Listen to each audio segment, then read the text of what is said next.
Hello student, स्वागत है आपका मेरे इस चैनल पर। और आज की वीडियो में हम बात करने वाले हैं यहाँ पर जो मैंने आपको मॉक टेस्ट की सीरीज उपलब्ध कराई थी, जिसके नोट्स आपको सिर्फ 50 रुपए पेमेंट करने पे आपको प्रोवाइड हैं।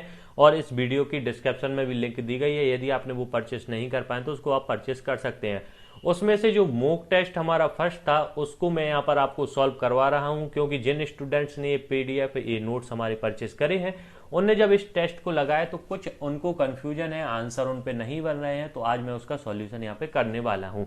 तो सबसे पहले तो देखिए स्टूडेंट्स, आप जैसे ही इन नोट्स को आप यहाँ पर प्राप्त करते हैं तो कुछ इस प्रकार से आपको जिप फाइल मिलती है, जिसको आप एक्सट्रैक्ट करके यहाँ पर आपको एक वर्ड फाइल मिलती है और सारे नोट्स से रिलेटेड आपको पीडीएफ फाइल मिलती है। आप वर्ड फाइल पे जैसे ही क्लिक किया, कोई एक लिंक को इसको करेंगे आप यहाँ पर कॉपी, और जैसे ही आप अपने गूगल पर आप यहाँ पर यूआरएल बार में डाल के सर्च करते हैं यहाँ पर, तो यहाँ पर आप देखेंगे कुछ इस प्रकार से आपको यहाँ पर इंफॉर्मेशन देखने को मिल जाती है। तो यहाँ पर आप अपना नाम डालिए, जैसे मैं अभी यहाँ पर ABCD डाल रहा हूँ। सेकंड, यहाँ पर आपको अपना मोबाइल नंबर डालना है तो आप मोबाइल नंबर डालिए। यहाँ पर मैंने इसको ब्लर किया हुआ है। अब इसके बाद में बात कर यहाँ पर करना है हमें नेक्स्ट पर क्लिक। जैसे ही हम नेक्स्ट पर क्लिक करते हैं तो यहाँ पर हमारा एक टेस्ट स्टार्ट हो जाता है, जैसा कि हमें CPCT में देखने को मिलेगा। कुछ इस प्रकार से तो स्क्रीन नहीं रहेगी स्टूडेंट्स, लेकिन आपको अभी प्रैक्टिस करने के लिए हो जाएगा कि आप कितने पानी में, आपको यहाँ पर सब कुछ पता चलने वाला है। स्टूडेंट, जो फर्स्ट क्वेश्चन है वह है व्यक्तिगत सूचना एकत्र करना और किसी दूसरे व्यक्ति के रूप में प्रभावी ढंग से उसे बताना कौन सा अपराध कहलाता है। तो यह हमारे हैकिंग की श्रेणी में आता है, मतलब किसी दूसरे के सिस्टम का डाटा है उसको अपने तरीके से बताना, प्रभावी ढंग से किसी प्रकार से भी उसको हैक कर लेना, ये हमारा हैकिंग कहलाता है। स्टूडेंट, सेकंड जो क्वेश्चन है वह है निम्नलिखित में से कौन सा टेक्स्ट, ड्राइंग्स और फोटो के इमेज को डिजिटल रूप में ट्रांसलेट करेगा। तो देखिए स्टूडेंट, जो आपकी चाहे ड्राइंग्स आपने बनाई हो चाहे कोई इमेज हो, उसको सिस्टम में इनपुट कराने के लिए स्कैनर का यूज किया जाता है। तो इसका जो सही आंसर रहेगा वह स्कैनर रहता है। मॉडम नहीं की जाती है यूज, डिजिटाइजर भी नहीं, और कीबोर्ड से तो हम वैसे कोई भी सूचना की इनपुट देते हैं, ना कि स्कैनर से ही हम इनपुट जो जाता है हमारा इमेज और ड्राइंग्स का हमारा जो इनपुट होता है वह हमारा सिस्टम पर स्कैनर के माध्यम से जाता है। इसका सही आंसर स्कैनर है। इसके बाद है एक ऐसी डिवाइस है जो न केवल सर्च प्रोटेक्शन देती है बल्कि बिजली जाने पर आपके कंप्यूटर को बैटरी पावर भी देती है।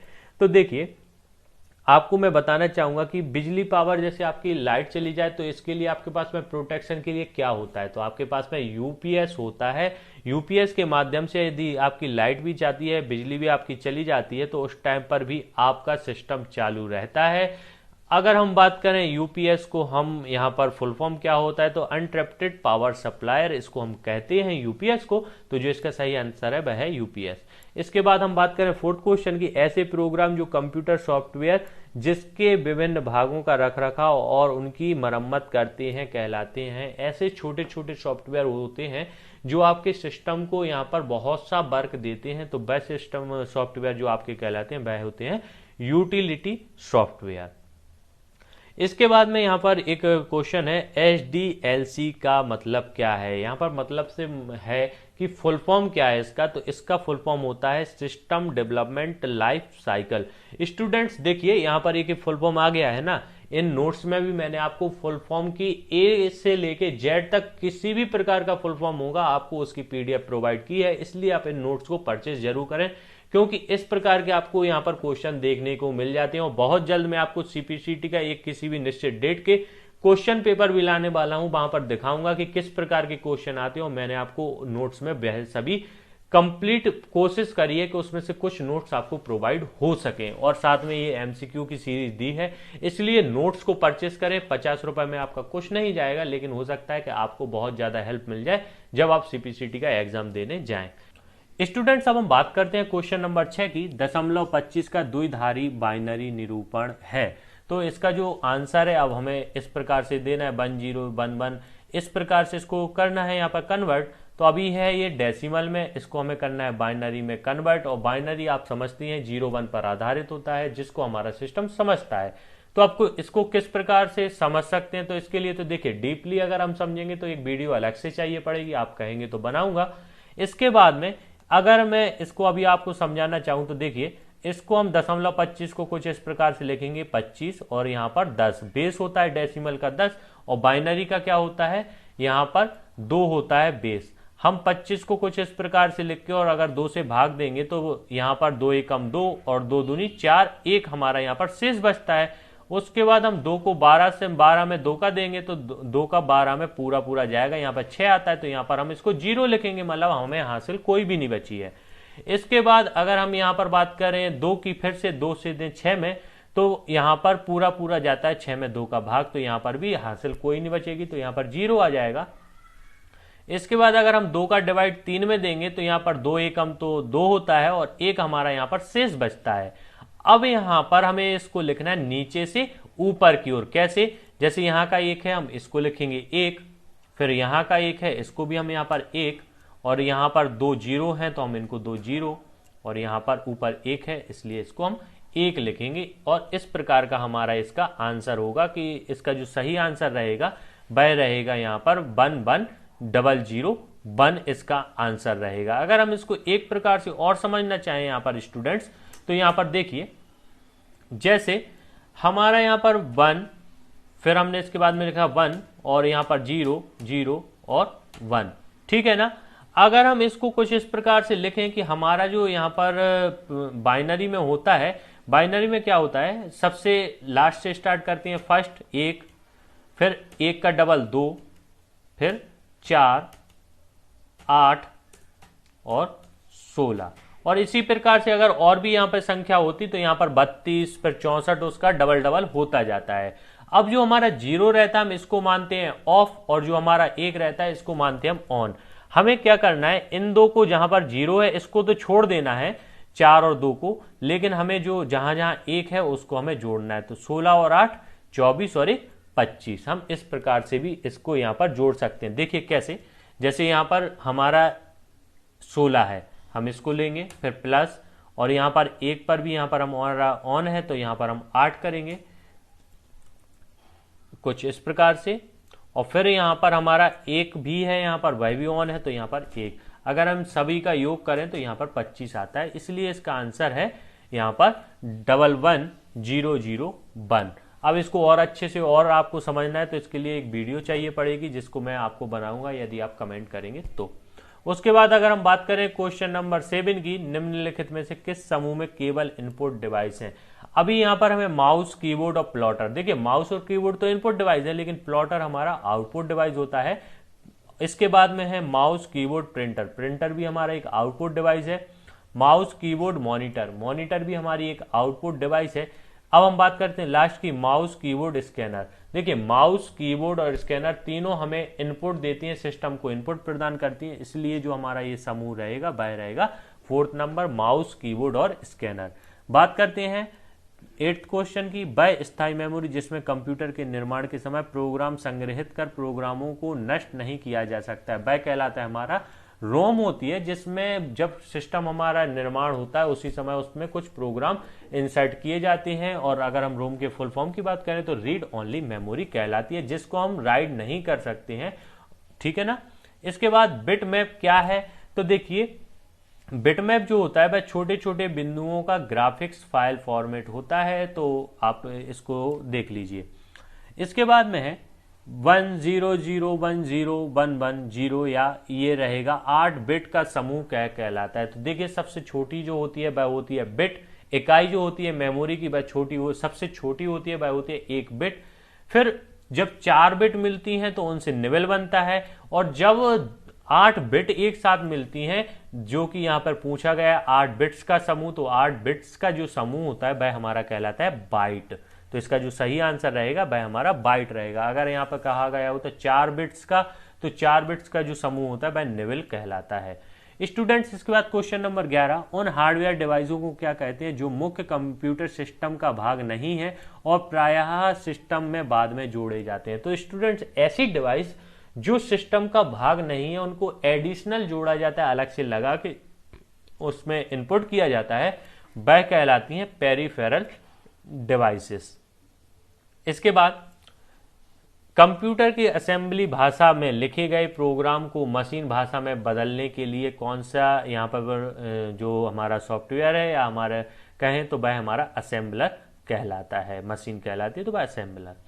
इसके बाद क्वेश्चन नंबर 13, फाइल के साइज को कम करने के लिए निम्नलिखित में से किस एप्लीकेशन कमांड का यूज किया जाता है? तो इसके लिए बिनर का यूज किया जाता है किसी भी फाइल की साइज कम करने के लिए। स्टूडेंट्स, इसका अगर हम एग्जाम्पल की बात करें तो देखिए, जो आपको मैंने यहाँ पर आपको बताया था ना, जो मैंने ये फाइल आपको दी है, ये देखिए यहाँ पर बिनर में दी है। क्यों दी है? क्योंकि एक तो जहां से ये फाइल आपको प्रोवाइड की है वेबसाइट पे, वहां पर इसके साइज को कम करने के लिए, साथ में ये अलग से फोल्डर में, क्योंकि इस प्रकार से अगर मैं दूंगा तो आपको अलग अलग मिलेंगे, लेकिन इसमें मुझे सिर्फ एक बार प्रोग्राम को देना है, बाद में आप इसको एक्सट्रैक्ट कर सकते हैं। तो हमने इसका जो सही आंसर रहेगा वह क्या रहेगा? बिनर में किसी भी फाइल की साइज को कम करने के लिए या कोई ऐसा एप्लीकेशन कमांड है तो वह होता है बिनर। बात करते हैं नेक्स्ट, प्रोग्रामों के बीच स्विच करने के लिए निम्नलिखित में से कौन सी कुंजियों का उपयोग किया जाता है? तो सबसे पहले तो हमें समझना है स्टूडेंट्स कि स्विच कहलाता क्या है। तो देखिए, इसका जो सही आंसर है वह तो है अल्ट प्लस टैब। अब कैसे? देखिए स्टूडेंट्स, यहाँ पर एक फोल्डर भी ओपन है, हमारा ब्राउजर भी ओपन है, वर्ड फाइल है, एक्सेल और पीडीएफ है। ये कितने प्रोग्राम खुले हैं? यहाँ पर 5 प्रोग्राम खुले हैं। इन सबको हमें आपस में स्विच करना हो। मैं चाहता हूं कि मुझे माउस की सहायता से क्लिक ना करना पड़े, मैं सिर्फ कीबोर्ड से अल्ट प्लस अगर टैप करूंगा तो देखिए इतने प्रकार के प्रोग्राम हमारे स्विच हैं और हम किसी भी प्रोग्राम पर यहां पर जा सकते हैं इसके माध्यम से, अल्ट प्लस टैप के माध्यम से। जब ये प्रोसेस हम करते हैं तो ये हमारी प्रोसेस कहलाती है स्विच होना। एक साथ सभी प्रोग्राम हम किसी को भी बिना माउस की हेल्प के अल्ट प्लस टैप से यहां पर स्विच कर सकते हैं। ठीक है ना? तो इसका जो सही आंसर है अल्ट प्लस टैप। इसको आप करके भी देखिए, मैं जो जो आपको प्रैक्टिकल बता रहा हूं इससे आपको ज्यादा स्पष्ट होंगे। अब हम बात करते हैं क्वेश्चन नंबर 15 की, किसी कंप्यूटर के डेस्कटॉप पर आइकॉनों को पुनर्व्यवस्थित करने के लिए निम्नलिखित में से कौन सा विकल्प उपयोग किया जाता है? Double clicking, highlighting, dragging, pointing. तो इसका जो सही आंसर है वह स्टूडेंट ड्रैगिंग। कैसे? मैं आपको दिखाता हूं। जैसे ये स्क्रीन पर अब मुझे इस आइकॉन को यहां पर रखा है ये, अब हमें इसको पुनर्व्यवस्थित करना है, तो इसके लिए मैं डबल क्लिक करूंगा तो ये ओपन हो जाएगा। हाईलाइटिंग, इससे भी कुछ नहीं होने वाला यहां पर, और हमें जो एक ऑप्शन दिया है यहां पर पॉइंटिंग से भी हमारा यहां पर कुछ नहीं होने वाला। लेकिन अगर मैं इस पर क्लिक करके इसको ड्रैग करूंगा तो मैं इन आइकॉन को पुनर्व्यवस्थित कर सकता हूं। तो जो इसका सही आंसर है वह है ड्रैगिंग। बात करते हैं क्वेश्चन नंबर 16 की, एक कंप्यूटर के 4 प्रमुख कार्यों का निम्न में से कौन सा सही क्रम है? तो देखिए, इसका जो सही आंसर स्टूडेंट्स मैं बताना चाहूंगा इनपुट, इसका 4th है। अब इसको मैं समझाता हूं कैसे। देखिए, किसी भी सिस्टम में आप सबसे पहले कोई भी इंफॉर्मेशन को क्या करते हैं? इनपुट करते हैं। जब वह इंफॉर्मेशन इनपुट होती है आपके सिस्टम में तो उसके बाद क्या होता है? प्रोसेस होती है उस सिस्टम पर। जब इंफॉर्मेशन सिस्टम में पहुंचती है उसके बाद आपको मॉनिटर या आपके स्क्रीन पर रिजल्ट दिखाई देता है, वह होता है आउटपुट। और उसके बाद आप उस फाइल को क्या करते हैं? यहाँ पर स्टोरेज करते हैं। तो जो इसका सही आंसर है वह इनपुट, प्रोसेस, आउटपुट और स्टोरेज। स्टूडेंट, मैं चारों ऑप्शन आपको पढ़ के नहीं सुनाऊंगा क्योंकि यहां पर बहुत वीडियो लंबी हो जाएगी। जो आंसर है मैं उसके बारे में आपको एक्सप्लेन यहां पर करने वाला हूं। स्टूडेंट्स, वीडियो आपको कैसी लग रही है इसके बारे में कमेंट कीजिए, लाइक कीजिए। चैनल को सब्सक्राइब नहीं किया है तो सब्सक्राइब कीजिए। मैं विश्वास दिलाता हूं आपको सीपीसीटी का एग्जाम क्रॉस करवा के ही रहूंगा। और आप लोग अगर ये पीडीएफ हमारी खरीदते हैं 50 रुपए में, कोई बड़ा अमाउंट नहीं है, लेकिन अगर आप खरीदते हैं तो हो सकता है आपका एग्जाम क्रॉस हो जाए सीपीसीटी का और आपको और आगे फिर एग्जाम देने की आवश्यकता ना हो सीपीसीटी का। इसलिए छोटा सा यहाँ पर एक अमाउंट है, आप इसके बारे में बिल्कुल आप ना सोचें और इसके आप पेमेंट करके ये हमारा यहाँ पर मॉक टेस्ट लीजिए। 5 मॉक टेस्ट इसमें दिए गए हैं ताकि आपको एक्चुअल कंडीशन अपनी पता चल सके। और यहाँ पर तो फिर मैं वीडियोज के माध्यम से उनका एक्सप्लेनेशन करूंगा ही। तो वीडियो के डिस्क्रिप्शन में लिंक दी गई है, आप उससे यहाँ पर इस पीडीएफ नोट्स को परचेस कर सकते हैं। हम बात करते हैं नेक्स्ट क्वेश्चन की, फाइल एक्सटेंशन .gif का पूरा नाम क्या है? तो इसका जो पूरा नाम है वह है graphics interchange format. Extension name से रिलेटेड भी पीडीएफ आपको यहाँ पर नोट्स के साथ में उपलब्ध है। आप परचेस करेंगे तो आपको वहां पर सभी प्रकार के, चाहे वर्ड से रिलेटेड हो, वीडियो से रिलेटेड हो, आपकी इमेज से रिलेटेड हो, सभी प्रकार के एक्सटेंशन आपको वहां पर देखने को मिल जाएंगे। बात करते हैं क्वेश्चन नंबर 18 की, एक प्रोग्राम है जो एक उपयोगकर्ता और हार्डवेयर के बीच एक इंटरफेस का कार्य करता है। तो देखिए, हमने सबसे पहले जब हम कंप्यूटर की बेसिक नॉलेज लेते हैं तो उस समय जब ऑपरेटिंग सिस्टम की बात आती है तो ऑपरेटिंग सिस्टम एक ऐसा प्रोग्राम है जो यूजर मतलब हमारे और कंप्यूटर सिस्टम मतलब हार्डवेयर के बीच में आपस में समन्वय स्थापित करता है, इंटरफेस का कार्य करता है। तो वह कौन सा होता है? Operating system. जो एप्लीकेशन सॉफ्टवेयर होते हैं वह किसी खास कार्य से संबंधित होते हैं, लेकिन हार्डवेयर और उपयोगकर्ता के बीच कौन संबंध स्थापित करता है? तो वह होता है ऑपरेटिंग सिस्टम। बात करते हैं क्वेश्चन नंबर 19 की। जब आप कंप्यूटर चालू करते हैं तो बूट रूटीन होगा, यह परीक्षण क्या कहलाता है? तो यह परीक्षण कहलाता है जो कंप्यूटर करता है वह होता है power on self test. Question number 20, एक ऐसा उपकरण है जो अनावश्यक फाइलें खोज करता है और हटाता है। तो देखिए ये जो होता है वह होता है डिस्क क्लीनअप। ठीक है ना, आपने मोबाइल में भी देखा होगा क्लीनअप नाम से, लेकिन यहाँ पर सिस्टम में भी होता है। तो उसका जो आंसर है वह कौन सा उपकरण होता है? तो वह होता है डिस्क क्लीनअप। बहुत से स्टूडेंट डिफ्रेगमेंटर भी लगा के आते हैं, लेकिन इसका जो सही आंसर है वह है डिस्क क्लीनअप। अब हम बात करते हैं क्वेश्चन नंबर 21 की। दो या अधिक उपयोगकर्ताओं को प्रोग्राम चलाने में सक्षम बनाता है। तो देखिए किसी भी सिस्टम के दो से अधिक प्रोग्रामों को यहाँ पर चलाने के लिए सक्षम बनाता है उपयोगकर्ताओं को तो वह होता है मल्टी यूजर ऑपरेटिंग सिस्टम। अब बात करते हैं क्वेश्चन नंबर 22 की। पावर पॉइंट के संदर्भ में कौन सा कथन सत्य है? अब यहाँ पर हमें चारों पॉइंट यहाँ पर पढ़ने की आवश्यकता है। देखिए कंट्रोल प्लस की कुंजी दबाकर स्लाइड में हाइपरलिंक स्थापित कर सकते हैं, बिल्कुल सही है। आरंभ से स्लाइड शो प्रदर्शित करने हेतु F5 कुंजी का यूज किया जाता है, ये भी सही है। वर्तमान स्लाइड से स्लाइड शो प्रदर्शित करने के लिए शिफ्ट प्लस F5 का उपयोग किया जाता है। तीनों सही है, तो इसका उपयुक्त सभी। अब हम इसको समझते हैं कैसे। देखिए स्टूडेंट्स, यहां पर हम एक पीपीटी प्रोग्राम को यहां पर ओपन कर ले रहे हैं। यहां पर आप देख सकते हैं, जैसे सबसे पहले तो बात की गई है कि यहां पर कंट्रोल प्लस के कुंजी को दबाकर यहां पर हाइपरलिंक यूज की जा सकती है। तो जैसे हमने अभी इस पर एक इमेज है, इस पर हमने जैसे कंट्रोल प्लस के करेंगे तो देखिए यहां पर हाइपरलिंक हमारी इंसर्ट हो जाती है। मतलब जो हमारा ये आंसर है वह बिल्कुल सही बात कह रहे हैं यहां पर क्वेश्चन में। उसके बाद है आरंभ से स्लाइड शो प्रदर्शित करने हेतु F5 कुंजी का उपयोग करते हैं। तो देखिए अगर हम किसी भी स्लाइड पर हैं और अगर हम अपने कीबोर्ड के F5 की को क्लिक करते हैं तो हमारा जो फर्स्ट पेज होता है वहां से हमारा प्रेजेंटेशन स्लाइड शो यहाँ पर स्टार्ट हो जाता है। तो ये भी हमारा यहाँ पर जो ऑप्शन दिया गया है ये भी सही है। वर्तमान स्लाइड से स्लाइड शो प्रदर्शित करने के लिए, तो देखिए अभी क्या हुआ, हम किसी भी स्लाइड पे थे और सिर्फ हमने F5 को जब क्लिक किया तो हम फर्स्ट पेज जो हमारा फर्स्ट स्लाइड का यहाँ पर व्यू है वह हमें यहाँ पर देखने को मिल गया। लेकिन हम जैसे यहाँ इस पेज पर हैं और हम चाहते हैं कि इसी से हमारा स्लाइड शो प्रेजेंटेशन हो, तो अगर हम शिफ्ट प्लस F5 को कीबोर्ड से क्लिक करेंगे तो हम यहीं से वर्तमान में जिस स्लाइड पर हैं उसी से हमारा प्रेजेंटेशन स्टार्ट हो जाता है। तो जो इसके सही आंसर है वह इसका उपर्युक्त सभी। क्वेश्चन नंबर 23, निम्न में से कौन सा फाइल फॉर्मेट एक पावर पॉइंट शो में जोड़ा जा सकता है? तो JPG, GIF और WAV तीनों के तीनों फॉर्मेट यहाँ पर हम एक पावर पॉइंट पर स्लाइड शो प्रेजेंटेशन के लिए जोड़ सकते हैं। तो इसका सही आंसर है उपरोक्त सभी।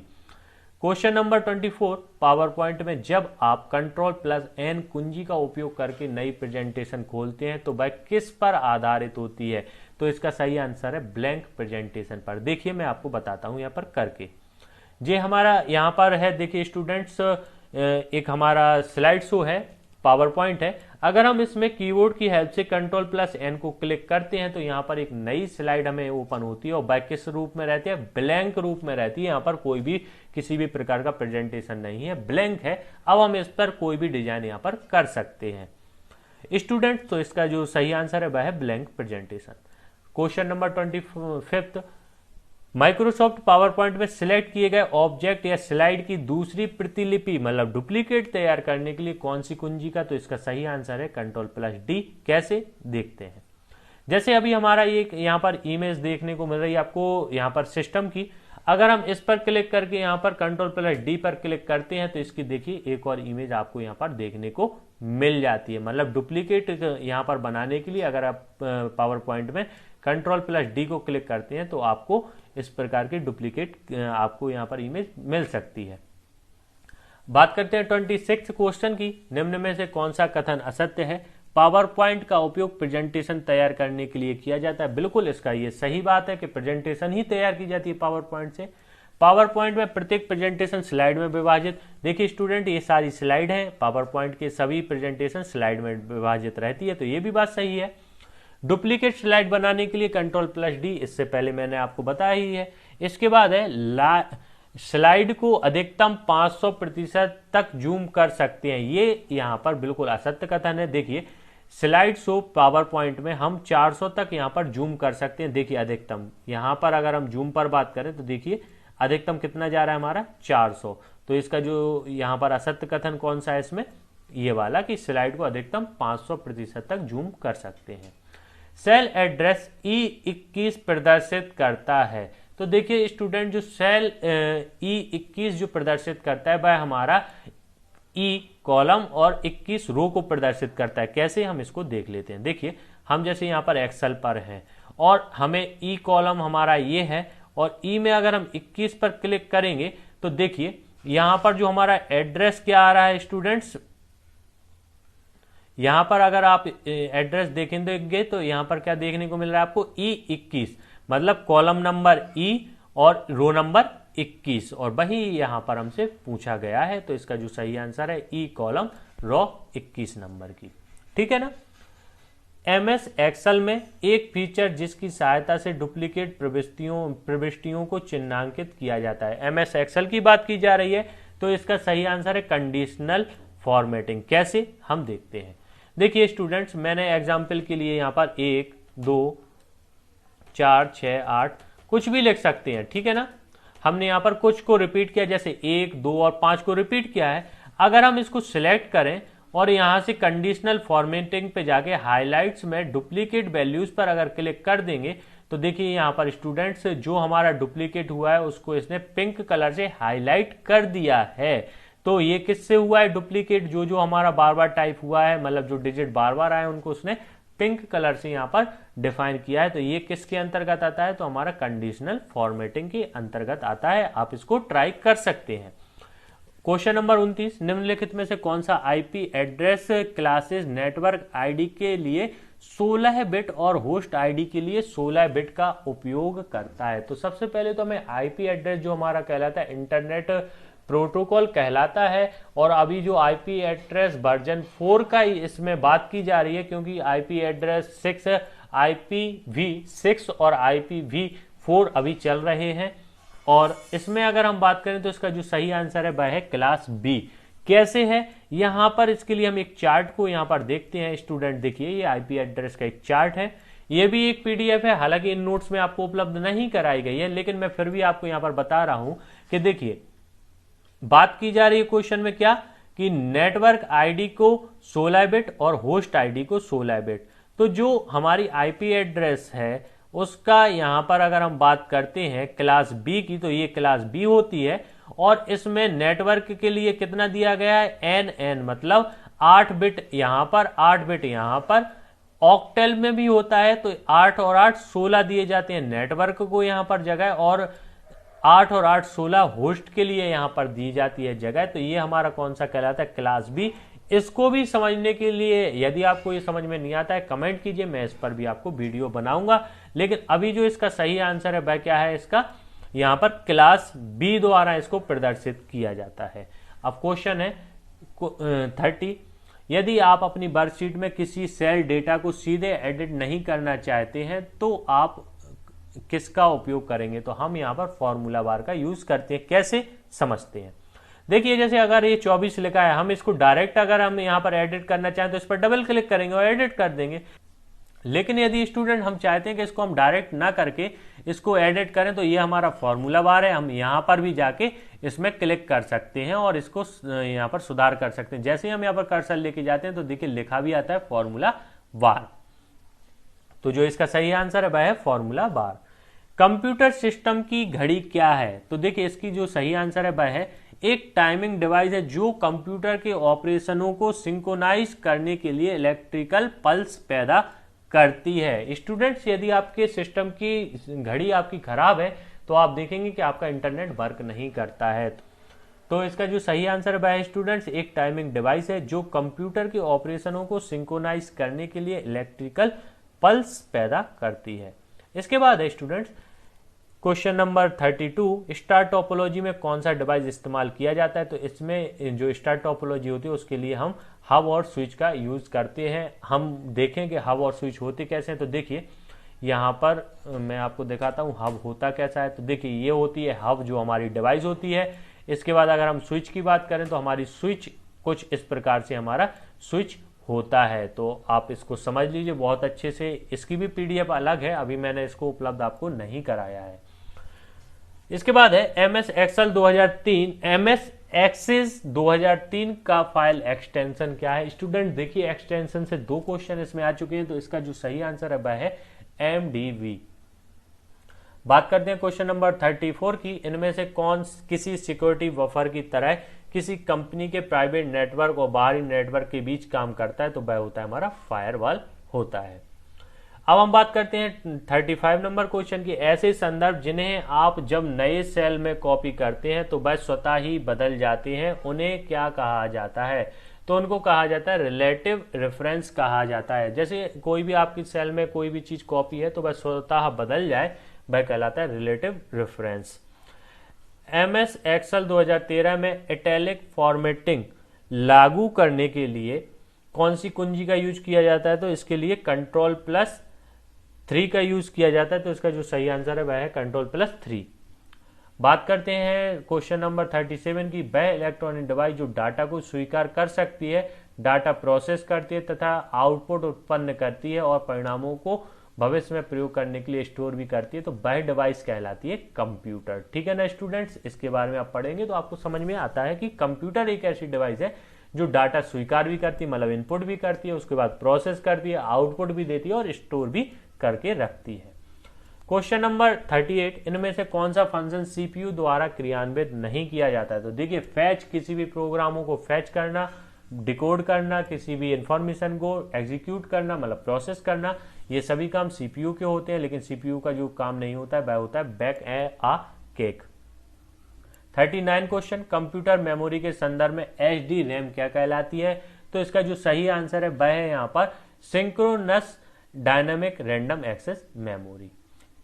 क्वेश्चन नंबर 40, इसे कंप्यूटर प्रोग्राम जो डाटा फाइल को नष्ट कर देते हैं तथा प्रोग्राम फाइल को खराब कर देते हैं। तो ऐसे जो प्रोग्राम होते हैं जो हार्ड डिस्क का बूट सेक्टर भी खराब कर देते हैं, सीधी बात है हमारे सिस्टम को किसी भी प्रकार से क्षति पहुंचाते हैं, तो वह कौन से प्रोग्राम होते हैं, वायरस कहलाते हैं ऐसे प्रोग्राम।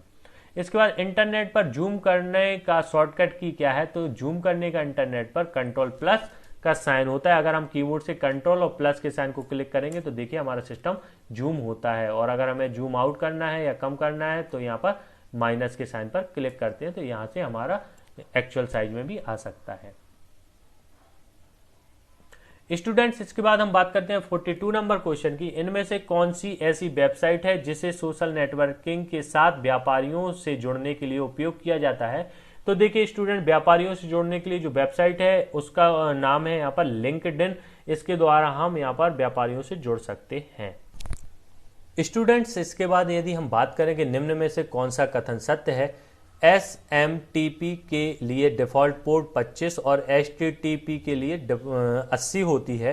तो सबसे पहले तो SMTP का full form simple mail transfer protocol कहलाता है और HTTP जो होता है हाइपर टेक्स्ट ट्रांसफर प्रोटोकॉल हमारा कहलाता है। ये बिल्कुल सही कथन है हमारा। इसके बाद एक कंप्यूटर में पंजीकृत पोर्ट्स की रेंज होती है 1024 से 49,151 होती है, ये भी सही है। IP version 4 internet address 32 bit बिल्कुल सही है और IP version 6 internet address 128 bit का होता है, ये बिल्कुल सभी सत्य हैं। तो इसके जो सही आंसर है वह है उपरोक्त सभी। बात करते हैं क्वेश्चन नंबर 44 की, ईमेल के साथ भेजे गए अटैचमेंट का आकार अधिकतम 25 MB हो सकता है। इससे बड़ी फाइल को जीमेल पर किस ऑप्शन द्वारा भेज सकते हैं। तो देखिए इसको हम यदि 25 MB से ज़्यादा कोई हमारी फाइल होती है स्टूडेंट्स, तो इसको हम गूगल ड्राइव लिंक के माध्यम से भेज सकते हैं। स्टूडेंट्स अब देखिए क्वेश्चन नंबर 45, इंटरनेट एक वैश्विक कंप्यूटर नेटवर्क है। इसे सूचना का सुपर हाईवे भी कहा जाता है। इसका उपयोग किस प्रकार के कार्यों हेतु कर सकते हैं? तो देखिए, संचार के लिए भी हम करते हैं, ऑनलाइन शॉपिंग के लिए, वित्तीय लेन देन, मतलब हम आजकल बैंक के ट्रांजैक्शन करते हैं, ऑनलाइन पेमेंट भी करते हैं। तो इसका जो सही आंसर है वह है उपरोक्त सभी। इसके बाद है क्वेश्चन नंबर 46, वेबसाइट को जिस कंप्यूटर पर होस्ट किया जाता है उसे कहते हैं, तो उसको वेब सर्वर भी कहते हैं, HTTP सर्वर भी कहते हैं, होस्ट सर्वर भी कहते हैं। तो इसका जो सही आंसर है स्टूडेंट्स उपर्युक्त सभी। क्वेश्चन नंबर 47, निम्न में से कौन सा IP एड्रेस वैध है? तो देखिए स्टूडेंट्स, मैं आपको यहाँ पर बताना चाहूंगा 1 से 255 तक अगर हमारा IP एड्रेस है तो वह वैध माना जाता है। इसमें देखिए 787 भी दिया है, इसमें 321 और 200, यहाँ पर 456, मतलब 255 से सभी ज्यादा हो रहे हैं। लेकिन अगर हमको यहाँ पर फोर्थ नंबर देखें 192, 168, 56 और 115, तो ये हमारा बिल्कुल सही आंसर होगा वैध IP एड्रेस। एक वेबसाइट कई पेजों का समूह होता है जिसमें सभी पेज हाइपरलिंक द्वारा एक दूसरे से जुड़े होते हैं। एक वेबसाइट पर सबसे पहले खुलने वाले पेज को क्या कहते हैं? तो किसी भी वेबसाइट का सबसे पहला पेज जो होता है उसको हम क्या कहते हैं स्टूडेंट्स? होम पेज कहते हैं। तो इसका सही आंसर है होम पेज। स्टूडेंट्स, इसके बाद हम बात करते हैं 49 नंबर क्वेश्चन की। ईमेल के संदर्भ में कौन सा कथन असत्य है? तो देखिए, आप जब अधूरा ईमेल बंद करते हैं तो वह ड्राफ्ट फोल्डर में सेव हो जाता है। बिल्कुल सही बात है कि अगर हम कोई भी ईमेल को अधूरा छोड़ते हैं तो वह ड्राफ्ट में यहाँ पर फोल्डर में सेव हो जाता है। ईमेल संदेश भेजने के लिए प्राप्तकर्ता का एड्रेस टू CC BCC में एंटर करें। बिल्कुल सही बात है। प्राप्त की गई ईमेल को देखने के लिए हम इनबॉक्स को, और नई ईमेल को भेजने के लिए हम कंपोज करते हैं। बिल्कुल सही बात है।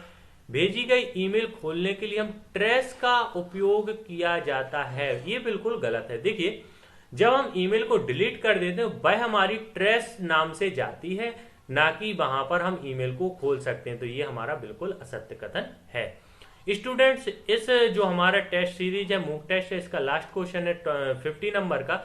एक यूनिफॉर्म रिसोर्स लोकेटर URL को आमतौर पर एक वेब एड्रेस के रूप में जाना जाता है। एक URL को किसके द्वारा एक्सेस किया जाता है? तो देखिए स्टूडेंट्स, अभी जैसे मैंने आपको सबसे पहले एक हमने यहाँ पर URL दिया था ये, और उसके बाद में मैंने यहाँ पर इसको गूगल क्रोम पर यहाँ पर इसको एक्सेस किया है। तो इसको एक्सेस करने का क्या है? गूगल क्रोम कहलाता क्या है? तो वेब ब्राउजर कहलाता है। तो जो हमारा URL होता है उसको हम एक्सेस किसके माध्यम से करते हैं? तो उसको हम एक्सेस करते हैं वेब ब्राउजर के द्वारा। तो स्टूडेंट्स, ये थी हमारी 50 क्वेश्चंस की वीडियो। अब हम करते हैं इसको सबमिट। देखिए, मैंने इसको किया है सबमिट, और यहाँ पर अगर हम इसका व्यू स्कोर अपना देखना चाहें तो यहाँ पर हम देखेंगे 50 आउट ऑफ 50 हमें यहाँ पर आंसर देखने को, मतलब हमारा जो नंबर है, हमारा जो यहाँ पर मेरा द्वारा ये आंसर लगाए गए हैं। तो इसका जो सही यहाँ पर रिजल्ट देखते हैं तो यहाँ पर 50 में से 50 आउट ऑफ हमें यहाँ पर नंबर मिल गए हैं। इसी प्रकार आप भी इस एग्जाम को देके अपना पता कर सकते हैं कि आपके परफॉर्मेंस कितना अच्छा है। स्टूडेंट्स, प्रयास किया है कि आपको बहुत अच्छे से समझा सकूं, इसको एक्सप्लेन कर सकूं। कुछ कमी रही हो तो आप मुझे कमेंट भी कर सकते हैं। और आपको मेरा पढ़ाना कैसा लगा, ये जो मैंने आपको करवाया है ये आपको कैसा लगा, इसके बारे में आप कमेंट कीजिए, ताकि मुझे भी आपसे समझने में हेल्प मिल सके कि आपको कितना पसंद आ रही हैं मेरी वीडियोस। स्टूडेंट्स, मैं फिर से कहना चाहूँगा, मैं आपके लिए, आप समझिए कि मैं आपका एक बड़ा भाई हूँ, और सर मैं बाद में हूँ, पहले आपका बड़ा भाई हूँ। तो मैं आपको जो भी पढ़ाऊँगा बहुत अच्छे से प्रयास करूंगा पढ़ाऊंगा। जो भी नोट्स प्रोवाइड करूंगा वह भी बहुत अच्छे ही नोट्स कोशिश करूंगा प्रोवाइड करूं। आपने मेरी वीडियोस को देखा होगा, मैं फालतू की वीडियोस बिल्कुल अपलोड नहीं करता हूं कि मैं कुछ भी आपको थंबनेल देके कुछ भी वीडियोस डालूं। जो ऑथेंटिक रहती है, जो समझाने लायक रहता है, जो टॉपिक सही रहता है, मैं उसी के बारे में आपको इन्फॉर्मेशन देता हूं।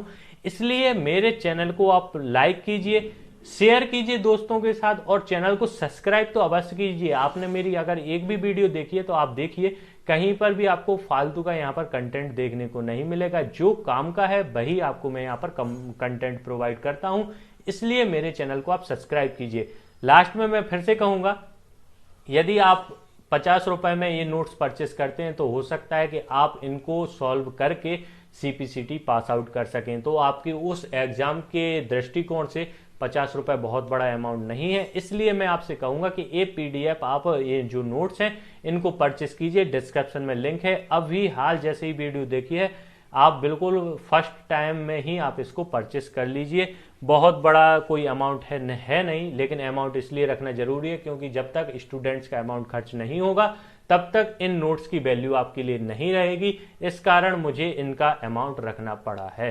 तो आप इस नोट्स को परचेस कीजिए, बहुत बड़ा अमाउंट है नहीं। और अगर आपको वीडियो पसंद आई है तो इसको सब्सक्राइब कीजिए मेरे चैनल को और लाइक भी कीजिए। धन्यवाद।